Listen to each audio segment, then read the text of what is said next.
गांव में एक लालची औरत अपने पति के साथ रहती थी। उसका एक बेटा था जिसका नाम बाबूलाल था। वह कोई काम धाम नहीं करता था, बस पूरा दिन गांव में इधर उधर मंडराता रहता था। एक बार अगर और मुझे राम प्यारी बोले ना तो एक लगाऊंगी। चुपचाप यहाँ से चला जा, नहीं तो मुझसे बुरा कोई नहीं होगा। अरे सुमन, तुम गुस्सा क्यों होती हो? तुम मुझे बहुत अच्छी लगती हो। मैं तुमसे शादी करना चाहता हूँ। मुझसे शादी के सपने छोड़ और निकल यहाँ से। बड़ा आया शादी करने वाला। फिर इतना बोलकर सुमन गुस्से में वहाँ से चली जाती है। तभी बाबूलाल का दोस्त वहाँ से गुजर रहा होता है।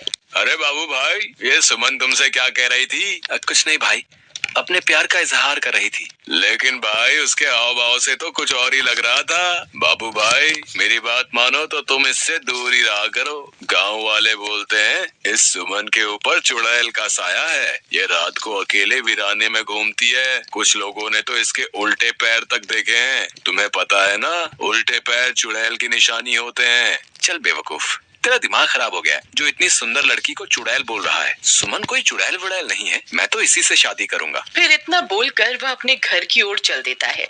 माँ, अब मेरी शादी की उम्र हो गई है। मेरी किसी सुंदर सी लड़की से शादी करवा दो ना। हाँ, क्यों नहीं। अगर राजा बेटा का कोई और भी अरमान है तो वो भी बता दीजिए। आपके सारे अरमान एक साथ ही पूरे करवा देंगे। काम धाम तो कुछ करना नहीं है। तेरी उम्र के सारे लड़के कुछ ना कुछ काम कर रहे हैं और एक तू है, पूरा दिन घूमता रहता है और मुफ्त की रोटियां तोड़ता रहता है। भला तुझ जैसे लड़के को कोई अपनी लड़की क्यों देगा? पहले कोई काम धाम करके कुछ पैसे वैसे कमा के दिखाओ, फिर शादी के सपने देखना। चल भाग यहाँ से, आवारा कहीं का। तो किसी काम धाम का नहीं है। देखो ना माँ, पिताजी हमेशा मेरी बेइज्जती करते रहते हैं। किसी दिन मैं घर छोड़ के ही चला जाऊंगा। अरे नहीं नहीं बेटा, कैसी बातें कर रहे हो? ये सब तुम्हारा ही तो है। अजी आप तो रह नहीं तो हर वक्त मेरे भोले भाले बेटे को नीचा दिखाते रहते हो। अजी हमारे पास इतनी धन दौलत है, क्या आप ये सब अपने साथ ऊपर लेके जाओगे? भला मेरे बेटे को कमाने की क्या जरूरत है?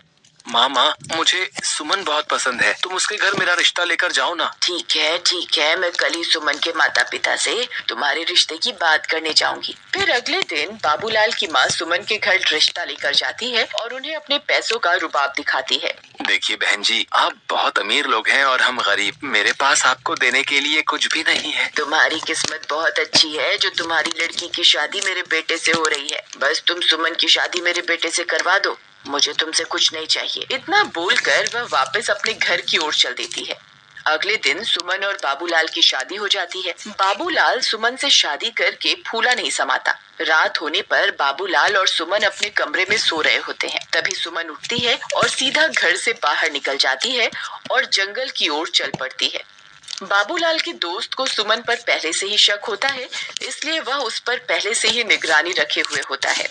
अरे ये भाभी इतनी रात गए कहाँ जा रही है? मुझे इनका पीछा करना होगा। फिर चीमा सुमन का पीछा करने लगता है। तभी चलते चलते सुमन के पैर उल्टे हो जाते हैं। अरे मर गए रे, इसके तो पैर ही उल्टे हो गए। मेरा शक सही निकला, ये तो चुड़ैल निकली। तभी देखते ही देखते सुमन चुड़ैल में बदल जाती है और गुफा के अंदर घुस जाती है। चीमा की आंखें फटी की फटी रह जाती हैं। फिर वह भी उसके पीछे पीछे गुफा के अंदर घुस जाता है। ए हैवानों के देवता, मैं आपको 9 बलि चढ़ा चुकी हूँ। बस एक बलि और चढ़ाते ही मैं सर्वशक्तिमान बन जाऊंगी। फिर मैं इन शक्तियों से पूरी दुनिया पर राज करूंगी। मुझे अभी के अभी सारी बात बाबूलाल को जाकर बतानी होगी। फिर वह सीधा भागता हुआ बाबूलाल के घर जाता है और खिड़की से उसे आवाज देता है। बाबू भाई उठो, मुझे तुम्हें बहुत जरूरी बात बतानी है, जल्दी उठो। अरे क्या हुआ भाई, इतनी रात तुम यहाँ क्या कर रहे हो? भाई मैंने तुम्हें पहले ही कहा था कि तुम्हारी बीवी चुड़ैल है, लेकिन तुमने मेरी बात का विश्वास नहीं किया था। भाई मुझे लगता है कि तुम्हारा दिमाग खराब हो गया है, जो ये बहकी बहकी बातें कर रही हो। अच्छा तो ये बताओ कि क्या सुमन घर पे है? इतने में सुमन वहाँ आ जाती है। क्या हुआ चीमा भैया, इतनी रात गए कैसे आना हुआ? चीमा सुमन को घर पर देखकर हक्का बक्का रह जाता है। अब कुछ नहीं भाभी जी, मैं तो बस यहाँ से गुजर रहा था तो सोचा बाबू से मिलता चलूं। अच्छा मैं चलता हूँ। इतना बोलकर चीमा वहाँ से दुम दबा के भाग जाता है। अजी क्या हुआ, ये आपका दोस्त आपसे क्या कह रहा था? कुछ नहीं, बस ऐसी ही बेकार की बातें कर रहा था। चलो अब तुम सो जाओ, रात बहुत हो गई है। फिर सुबह होने पर वह सेठानी गुस्से से लाल हो जाती है क्योंकि सुमन अभी तक सो रही होती है। ए बहू रानी, अभी तक सो रही है क्या? घर का काम कौन करेगा? चल जल्दी उठ, मैंने काम वाली की छुट्टी कर दी है। आज से घर का सारा काम तुझे ही करना है। फिर सेठानी के जोर जोर से चिल्लाने की वजह से सुमन की नींद खुल जाती है और वह गुस्से से लाल हो जाती है। रुक बुढ़िया, तुझे मैं अभी बताती हूँ। फिर सुमन गुस्से में बाहर आती है। ए बुढ़िया, क्यों शोर मचा रही है सुबह सुबह? मेरी सारी नींद ही खराब कर दी। अरे तैया, इसकी हिम्मत तो देखो, मुझे बुढ़िया बुला रही है। ए, तेरी इतनी हिम्मत, मुझे बुढ़िया बोलेगी? चुपचाप घर का ये सारा काम निपटा दे। तेरे माँ बाप ने वैसे भी दहेज में फूटी कौड़ी भी नहीं दी है। मैं कोई काम वाम नहीं करने वाली, जो करना है कर लो। तेरी इतनी हिम्मत, मुझे मना करेगी? रुक, तुझे अभी बताती हूँ। अरे मर गई रे, ये क्या हो गया? तेरी इतनी हिम्मत, मुझे अभी के अभी छोड़ दे। बाबू बाबू, ओ बाबू, देख तेरी बीवी मेरे साथ क्या सलूक कर रही है। जल्दी आ, मुझे इससे बचा, नहीं तो ये मेरे सारे बाल नोच डालेगी। फिर अपनी माँ की चीख पुकार सुनकर बाबू दौड़ा दौड़ा अपने कमरे से निकलकर वहाँ पहुँच जाता है। वह यह सब देखकर हैरान रह जाता है। ए सुमन, तेरी इतनी हिम्मत, तू मेरी माँ के साथ ऐसा सलूक करेगी? अभी के अभी मेरी माँ को छोड़ दे, वरना अच्छा नहीं होगा। फिर सुमन उसे छोड़ देती है और सीधा अपने कमरे में चली जाती है।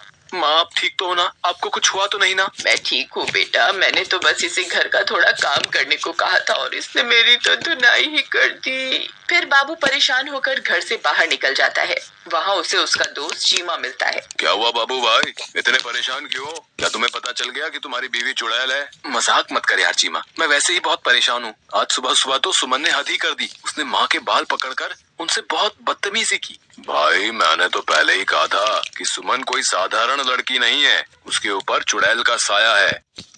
एक बहुत आसान रास्ता है, अगर तुम उस चुड़ैल के सामने आईना रख दोगे तो तुम्हें उसकी असलियत उस आईने में दिख जाएगी। फिर वे दोनों अपने अपने घर की ओर चल देते हैं। रात होने पर बाबू सुमन के लिए एक फूलों का गजरा लेकर घर पहुंच जाता है। अरे भगवान, तुम कहाँ हो? देखो, आज मैं तुम्हारे लिए क्या लाया हूँ। सुमन वहाँ आती है और गजरा देखकर बहुत खुश हो जाती है। फिर वह गजरा अपने बालों में लगाकर शीशे के सामने पहुँच जाती है। तभी उसके पीछे पीछे बाबूलाल भी पहुँच जाता है। सुमन जैसे ही अपने आप को शीशे में देखती है, उसकी असलियत उसमें दिखाई देने लगती है। बाबूलाल की आंखें फटी की फटी रह जाती हैं। वह उस चुड़ैल को देखकर बहुत डर जाता है। हे भगवान, ये मैं किस मुसीबत में फंस गया? ये तो सच में चुड़ैल निकली। अच्छा हुआ तुझे मेरी असलियत के बारे में पता चल गया। मैं आज रात को तेरी ही बलि देने वाली थी। अरे भागो रे, ये तो चुड़ैल निकली। अपनी जान बचा के भागो। चीमा भाई, मुझे बचाओ, मेरी बीवी तो चुड़ैल निकली। तुम सही कहते थे, हाय मर गए रे। फिर वह सीधा भागता भागता अपने दोस्त चीमा के घर पहुंच जाता है। चीमा भाई, जल्दी से दरवाजा बंद कर दो। तुम सही कहते थे, सुमन तो चुड़ैल है। मैंने उसकी असलियत आईने में देख ली है, अब वो मुझे नहीं छोड़ेगी। अजी, मुझे लगता है आपका ये दोस्त अपने साथ साथ हमें भी मरवा के छोड़ेगा। तुम अभी के अभी से घर से बाहर निकालो, नहीं तो इसकी पत्नी इसका पीछा करते करते यहाँ पहुँच जाएगी। तभी जोर जोर से दरवाजा खटखटाने की आवाजें आने लगती हैं। वे सब लोग डर जाते हैं। अरे दैया, लगता है इसकी पत्नी इसका पीछा करते करते यहाँ पहुँच गई। चीमा भाई, गलती से भी दरवाजा मत खोलना, नहीं तो वो चुड़ैल हम में से किसी को भी जिंदा नहीं छोड़ेगी। अरे मर गए रे बाबू भाई, भाभी तो चुड़ैल बनकर हमारे दरवाजे पर खड़ी है, अब क्या कर? मैं तो कहती हूँ इस बाबूलाल को उठाकर घर से बाहर फेंक दो।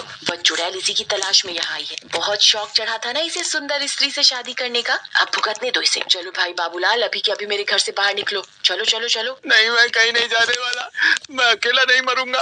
अगर तुमने मेरा साथ नहीं दिया तो मैं तुम्हें भी अपने साथ लेकर मरूंगा। अरे दैया, ये तो अपने साथ हमें भी मरवा के छोड़ेगा। अजी, आप ही कुछ कीजिए ना। बाबू भाई, मेरे घर में छोटे छोटे बच्चे भी हैं। अगर ये चुड़ैल इस घर में घुस गई तो हमारे साथ हमारे बच्चों को भी नहीं छोड़ेगी। कृपा करके तुम इस घर से निकल जाओ। ठीक है दोस्त, मैं अपनी वजह से तुम्हारे मासूम बच्चों की जान खतरे में नहीं डाल सकता। मैं अभी के अभी इस घर से चला जाता हूँ। शुक्र है भगवान का, इस आफत से जान तो छूटी। रुको मेरे दोस्त, अगर मरना ही है तो मैं भी तुम्हारे साथ मरूंगा। राधा, तुम अंदर बच्चों के पास चली जाओ। मैं अपने दोस्त को यूं अकेला नहीं छोड़ सकता, मुझे अपनी दोस्ती निभानी होगी। अजी, आप पागल हो